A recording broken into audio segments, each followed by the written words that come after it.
Hello, students. Today we will discuss the next important question from the story The Telltale Heart. The question is The Telltale Heart is a study in mental obsession. Explain or bring out the psychological interest in Edgar Allan Poe's story The Telltale Heart. So today we will discuss answer of this question. Let us begin with it. The Telltale Heart is no doubt a horror story, but it has great psychological interest. It throws a flood of light on the working of the mind of the narrator. There is something eccentric and abnormal about him. He is haunted by the pale blue eyes of the old man.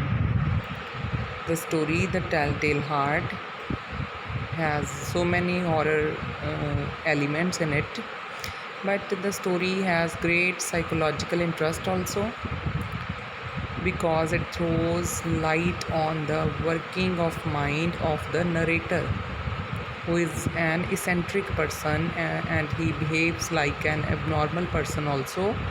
He is eccentric and abnormal. It becomes clear from the fact that he is haunted. He is afraid by the pale blue colored eyes of the old man with whom he stays in a house. They are the eyes of a vulture. He compares the pale blue eyes of that old man to a vulture, to the eyes of a vulture, that is a bird. He kills the old man to get rid of that mental obsession. In order to get rid of his mental obsession, to get rid of that pale blue eyes, he murders that old man. A fresh obsession starts haunting his mind. It is the sound of the beating of the old man's heart. The sound of that telltale heart betrays him, and he confesses his crime. After killing him, after murdering that old man, a new obsession, a fresh obsession starts haunting that the narrator, and this new obsession is the sound of beating of old man's heart. He thinks that it's the sound of the telltale heart which betrays him. Betray means which cheats him, and he confesses his crime before the policemen who come into his house for the investigation. The narrator reveals to us that he has always been dreadfully nervous. Nervousness is the disease from which he suffers. It has sharpened his senses. His sense of hearing is very sharp. He can hear all things in hell. He believes that he is not a madman. He suffers from illusions and hallucinations. He hears things which are not there at all. In the story, the narrator reveals to us, he makes it clear before us that he has a disease of nervousness, and from the disease of nervousness he suffers all the time. He has sharpened his senses. His sense of hearing is also very sharp. He can hear all things which are at a very distant from him. He believes that he is not a madman. He suffers from illusions and hallucinations. He hears things which are not there at all, means he can hear the sound of those things which are not present there, which are at a very distant from where the narrator is. A strange idea enters his brain and it haunts him day and night. There is no object, there is no passion. He loves the old man who has never wronged or insulted him in any way. He has no desire for the old man's gold. The old man has the eye of a vulture. It is a pale blue eye. It haunts him day and night. His blood runs cold whenever it falls upon him. He is terribly frightened and chilled with fear. Gradually, he makes up his mind to take the life of the old man to get rid of his terrible eye forever. The narrator has a strange kind of idea in his brain that haunts him day and night. He loves the old man to whom he planned to murder. That old man has never done anything wrong with him. He has not even insulted him in any way. The narrator doesn't have desire for old man's gold, but he has problem with that old man's eye, that is like an eye of a vulture. It is pale blue eye, and that eye of and the eye of that old man haunts him day and night. Whenever the old man with pale blue eyes looks at the narrator, his blood runs cold. He is terribly frightened and chilled with fear. So, because of the color and his vulture like eye, the narrator makes a plan to murder that old man to get rid of his terrible eye forever. He goes to work with the greatest care and caution. He is very kind to the old man during the whole week before he kills him. So, when he makes a plan to kill him, he behaves with that old man in a very uh, good manner. He takes great care and caution in killing him. Every night about midnight, he opens the old man's door very gently. On the eighth night, he opens the door with more thoughts and deeds. The narrator, for 7 nights, goes into the old man's room by taking so many precautions, and on the eighth night he opens the door of that old man's room with caution. He is happy at the thought that the old man knows nothing about his secret thoughts and deeds. Now his sharp ears can hear the low, dull sound of the beating of the old man's heart. It increases the fury of the narrator as the beating of a drum stimulates the soldier into courage. And when on the eighth night the narrator goes into the old man's room, he notices that the eye of that old man was open, wide open, and he can even hear the sound of beating of that old man's heart, and that sound of his heart uh, encourages him to kill him soon. The sound of the beating of the old man's heart goes on increasing. It grows quicker and louder every moment. It excites him to uncontrollable terror. He tries to control himself, but the heating grows louder. But the beating grows louder and louder, and he thinks that the old man's heart will burst. And the old man's heartbeat was so sharp and so loud that the narrator thinks that his heart will burst, that the old man's heart will burst at any time, because it was beating very loudly and with a very fast speed. Then a new fear grips the mind of the narrator. The sound of the beating may be heard by a neighbor, so he attacks the old man to silence the beating of his heart. Then when the narrator was in the room of that old man to kill him, he thinks that the loud beating of heart of the old man might be heard by his neighbor. So he attacks the old man to make silence there, to make silent the beating of old man's heart. In an instant, he drags him to the floor and pulls the heavy bed over him.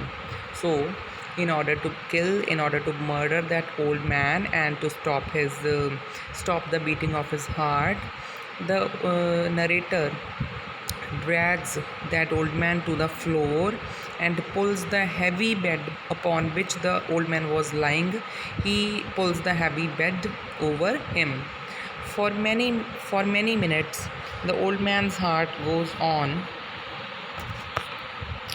beating with a muffled sound. At last, the sound stops.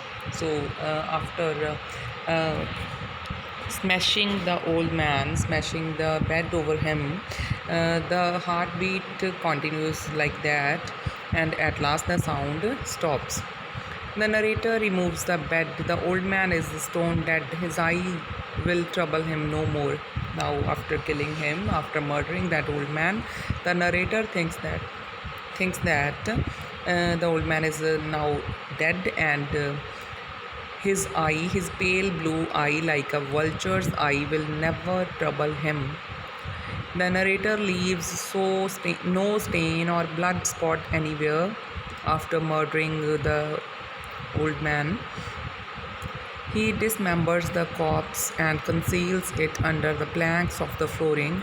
After killing that old man, he dismembers the corpse. Dismembers means he cuts into pieces. He cuts into pieces.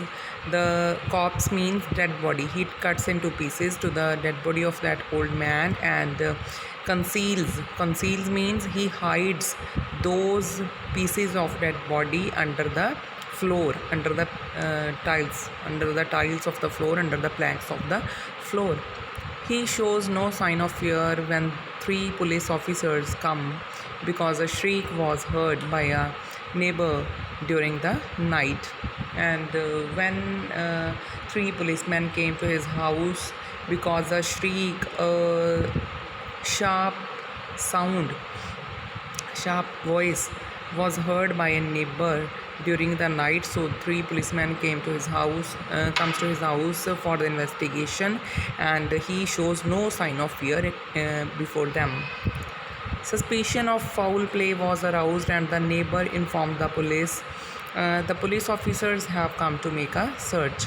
So, due to suspicion, means doubt, the neighbor of the narrator informed the police about that shrieking sound. So the policeman came to make a search into the narrator's house. The narrator smiles and welcomes them. He explains that the shriek was his own in a dream. When the policeman came to his house, the narrator smiles and welcomes them. He explains them that that shrieking sound was of his own uh, in a dream, in a nightmare. In the enthusiasm of his confidence, he brings chairs into the room for them. He places his own seat upon the spot under which the dismembered body of the old man is lying. In the enthusiasm means excitement. Being confident and excited, he brings chairs for the policeman to sit and places those chairs upon the very spot where the cut pieces of the old man's dead body were lying under the floor. He is perfectly at ease, and the police officers are satisfied. He feels so comfortable in front of them, and by observing him as a confident person, the policemen are also satisfied by his answers. They continue sitting and chatting. He feels that he is growing pale. He wishes them gone. His head aches, and he hears a ringing in his ears. The ringing becomes loud and clear. Um, when the policemen were sitting there and talking to him, then the narrator starts thinking, he starts feeling that he is growing pale with fear. His head aches, and he starts hearing a ringing sound in his ears. That ringing sound becomes loud and clear. He grows pale again. The sound increases and he gasps for breath. In fact, there is no sound, it is in his own mental obsession. In fact, actually, there was no sound of that kind, but it was the sound, it was his own mental obsession that was making him hearing that sound of heartbeat or ringing sound. The narrator becomes restless because the police officers are not going away. He walks on the floor to and fro with heavy steps. The sound grows louder, louder, louder. The officers talk and smile, and when the officers they continued sitting and talking there, the narrator becomes restless and he starts moving here and there with heavy steps, but but the ringing sound grows louder and louder in his ears. The officers talk and smile. He wonders whether they hear it. They must have heard it. The officers talk and smile. That they continue talking and smiling. He wonders whether they hear it. uh, he thinks if the policemen have heard that sound, he thinks that they must have heard it because it was so louder. He feels that they know everything and they are making a mockery of his terror. He thinks that the policemen knew everything and they were making a fool of him. They were making a mockery of his terror. They were making fun of his terror, of his horror, because he was feeling afraid. He can no longer bear their mocking smiles. The sound is growing louder. It becomes unbearable. He breaks down and confesses his crime. When at last he is unable to, uh, when he is unable to bear their mocking smiles, and the sound becomes even more louder and it becomes unbearable for him, then he breaks down and confesses his crime before those three policemen.